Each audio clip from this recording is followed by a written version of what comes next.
की व्यवस्था है। श्रावक क्या करता है? दान करता है। साधु ज़्यादा से ज़्यादा 2 दान कर सकता है, अभय और ज्ञान। और श्रावक चारों के चारों दान कर सकता है। और अगर आपके लिए चारों दान समझ में आ जाते हैं तो कुछ समझने की जरूरत ही नहीं है, क्योंकि सारा कल्याण और आत्महित इसी से जुड़ा हुआ है। आहार दान,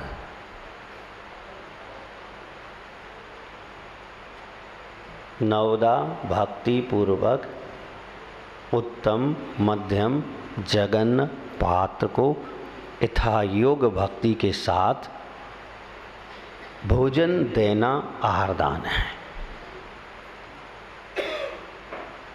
कितना सरल लगता है,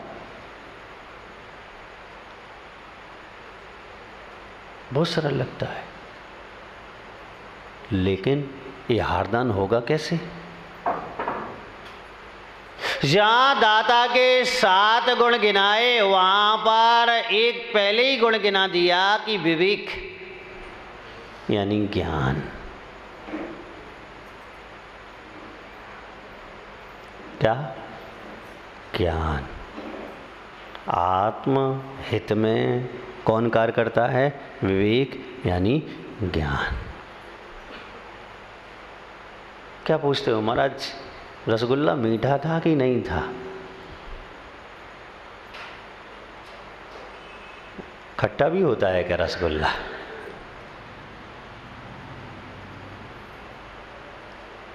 फिर लोग क्यों पूछ रहे? आत्महित के बारे में नहीं सोच रहे, जीव के बारे में सोच रहे हैं, इसलिए वो पूछ रहे हैं कि रसगुल्ला मीठा था कि नहीं था। कैसा आहार था? कैसा था? मतलब आपने आत्महित के लिए नहीं दिया, स्वाद के लिए दिया, तब तो आप पूछ रहे हैं कैसा था। आप तो शाम को आके ये पूछते कि महाराज हमने आपको आज आहार कराया था, सामायिक में मन लगा कि नहीं मन लगा, स्वाध्याय में मन लगा कि नहीं लगा, वह प्रतिक्रमण में मन लगा कि नहीं लगा। अगर लगा है तो हमारा द्रव और आहार दान सही था, और नहीं लगा है तो कहीं ना कहीं तो गड़बड़ था। ये आत्महित का विचार है। लेकिन क्या करें, जिसके पास जो होता है वो तो उसी के बारे में सोचता है ना। आपके पास शरीर है और आप शरीर के हित में सोचते हो, इसलिए दूसरों के भी शरीर के हित में ही विचार बनाते हो। ज्ञानियों,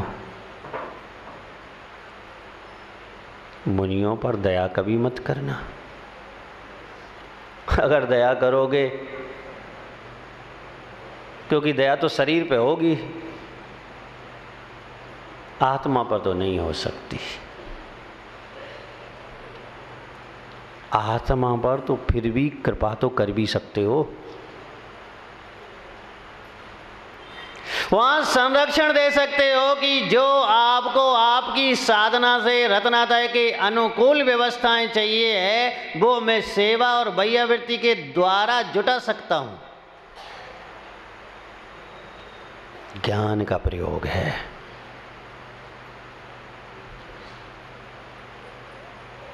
यही सत्य है।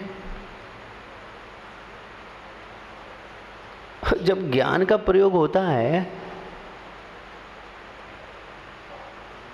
तो हमारी छवि अलग होती है और हमारा दृष्टिकोण भी अलग होता है। फिर हमें वो नज़र आता है जो अंतरंग में है, वो नहीं आता जो बाहर में है। क्योंकि दृष्टि सत्य के अलावा और किसी को ग्रहण करती ही नहीं है। ज्ञानियों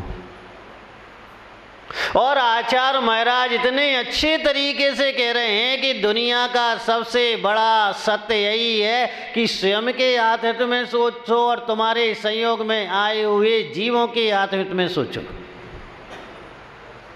ये पंडित जी साहब हैं, क्या नाम, ईलू नाम उसका, हाँ ईलू नाम। बताओ क्या काम कर रहे हैं। इनके ज्ञान की सार्थकता कब सिद्ध होती। मैं जिस दिन आया था और बेटे का ये हाथ पकड़ के ले आते कि महाराज मैं नहीं चाहता कि ये दुर्गति का पात्र बने, संभालो आप संभालो, समझाओ। अब चाहे ग्रस्त मार्ग स्वीकार कर ले और चाहे मोक्ष मार्ग स्वीकार कर ले, ये इसके ऊपर निर्भर करता है, लेकिन मैं नहीं चाहता कि इस जीव की दुर्गति हो। ये आत्महित है। बेटी होंगी सबके यहाँ, और बेटी 16, 17, 18, 19, 20 साल की होती है और व्यक्ति को थोड़ा सा दिमाग में फतूल पैदा हो जाता। क्या लगता है, वही जो तुमने किया है वही करो। कर्तव्य तो आपको निर्वाह, दायित्व तो आपका निर्वाह करना पड़ेगा, करो। लेकिन एक बार उसके पास बैठकर बात तो करो। अपने कर्तव्य को यानी आत्महित के कर्तव्य को भी निभाओ। उससे कहो कि नहीं, मार्ग यह है। फिर तुम जैसा कहोगे हमें मंजूर है।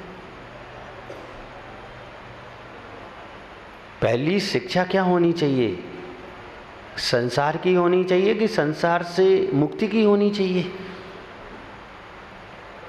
अगर आप सम्यक ज्ञान का प्रयोग करते हैं तो पहले यही विचार आएगा, यही सोचेंगे, यही कहेंगे और यही पुरुषार्थ करेंगे, दूसरे क्षण दूसरा पुरुषार्थ करेंगे। लेकिन क्या करें महाराज, ज्ञान तो ओखड़ी में है। कहाँ है, ओखड़ी में है ज्ञान। कूट रहे हैं लेकिन कुट ही नहीं रहा। कुट जाए तो कुछ सार प्राप्त हो जाए, ये आत्महित है। आप गृहस्थी में रहते हैं, कल तक जो करते थे, आज अगर उम्र के हिसाब से आप विचार करते हैं कि आज के बाद हमें नहीं करना है, यही आत्महित है आपका।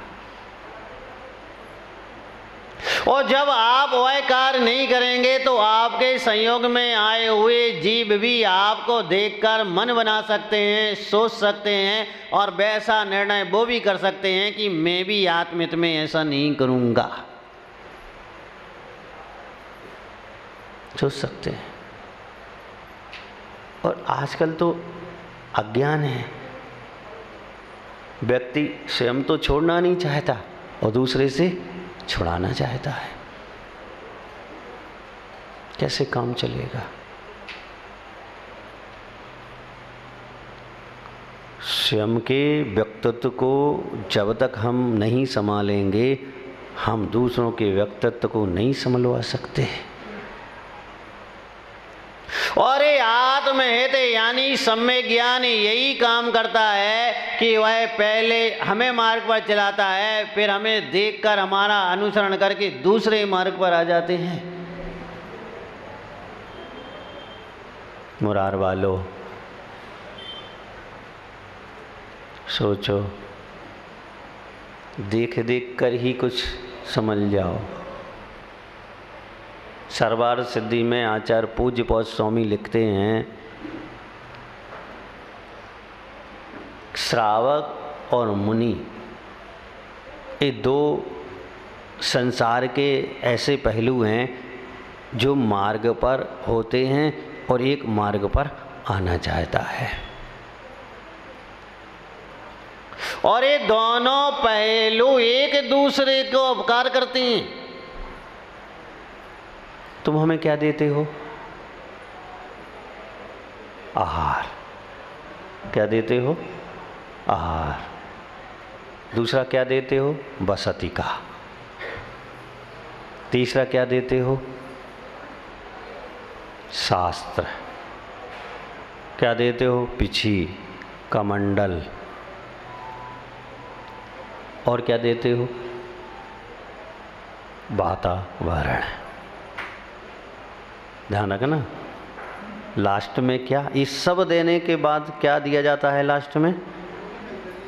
वातावरण। इस सारा का सारा अगर आपने दिगंबर साधु को दे दिया है और अगर साधना के अनुकूल वातावरण नहीं दिया है तो ये सब दिए हुए उपकरण क्या हैं? व्यर्थ हैं। व्यर्थ हैं ये सब। और अगर ने इसके साथ साथ आपने वातावरण भी दिया है तो ये सब सार्थक है।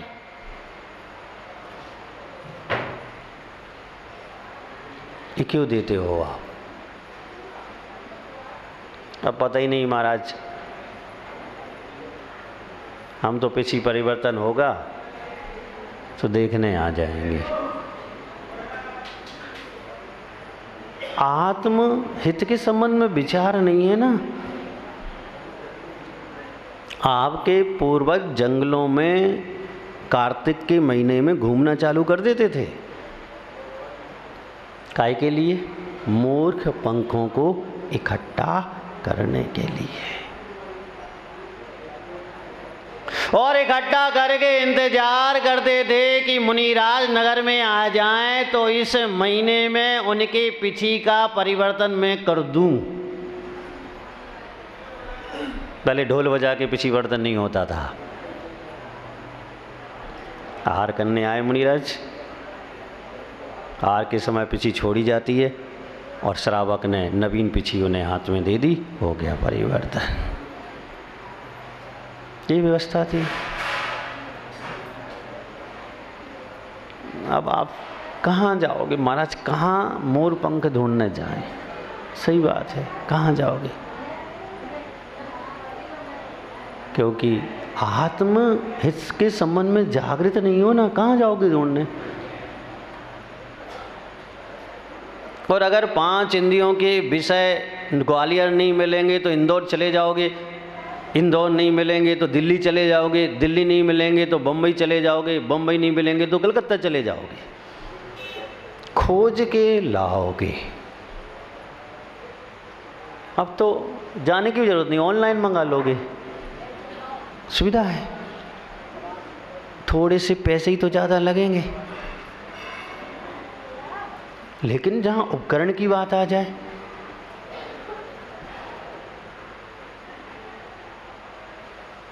क्या क्या पूछोगे?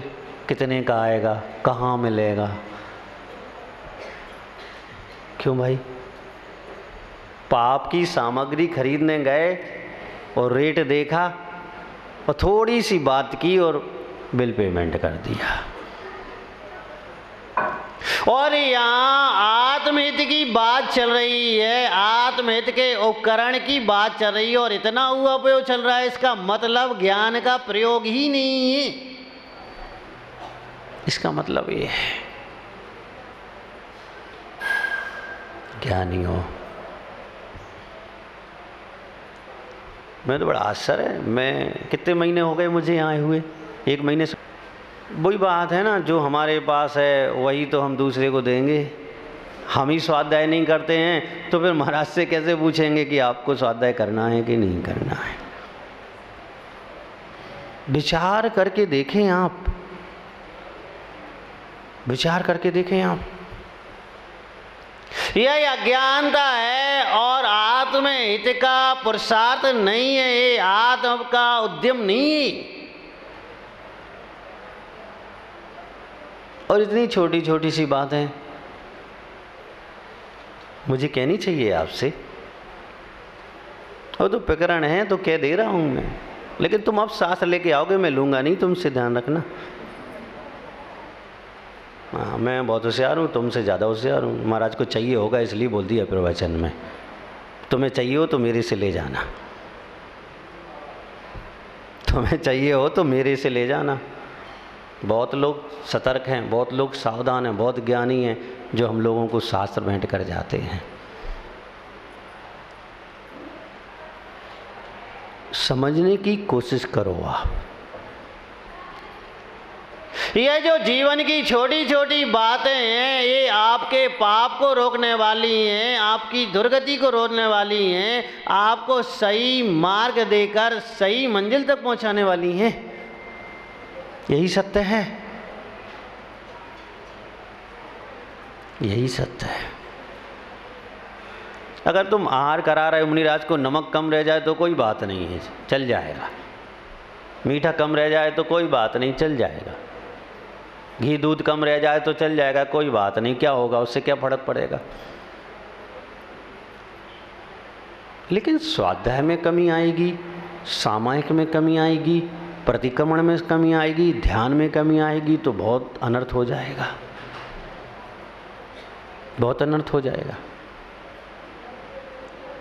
यहां कमी नहीं सोचनी चाहिए, वहां कमी छूट जाए कोई बात नहीं है, चलेगा। मोरार वालो, जूं रेंग रही कि नहीं रेंग रही? कहाँ रेंगेगी महाराज। अब गलती तो महाराज की है ना, बिना गरम किए लोहा पीट रहे हैं। क्या कर रहे हैं? बिना गरम किए लोहा पीट रहे। अब आज का प्रश्न है, बहुत अच्छा प्रश्न है, सबको बहुत पसंद आएगा। किम प्रिय, प्रिय क्या है? और बहुत सारी स्थिति आपकी चेतना में और आपके अंदर है। प्रिय क्या है आपको? बहुत सरल उत्तर है महाराज इसका, ये तो सर्वविदित है, दुनिया को पता है किसको क्या प्रिय है। नहीं, वो वास्तविकता में प्रिय नहीं है, वो तो स्वार्थ है।